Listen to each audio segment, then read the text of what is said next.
রুটি রুটি যে কত উপকারী একটা জিনিস সেটা তো আমরা প্রত্যেকেই জানি, সেটা বাচ্চা থেকে বড় সবার জন্যে। তো বাচ্চাদের ক্ষেত্রে কিন্তু খাওয়ানোর আলাদা আলাদা পদ্ধতি রয়েছে, বা যেভাবে বড়রা তরকারি দিয়ে খায় তেমন তো আর বাচ্চাদের খাওয়ানো যাবে না, তো বাচ্চাদের কিন্তু অনেক রকমভাবে খাওয়ানো যেতে পারে।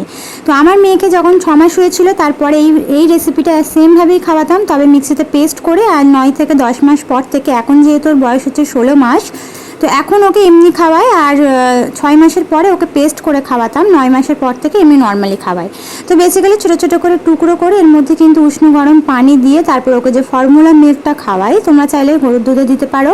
তো ফর্মুলা মিল্কটা দিয়ে সাথে এখানে মিষ্টির জন্য আমি দুলালের তাল মিছরিটা ব্যবহার করি। এখন যেহেতু 16 মাস বয়স হয়ে গেছে, 1 বছরের পরে কিন্তু হালকা হালকা মিষ্টি না হলে বাচ্চারা কখনোই খেতে চায় না।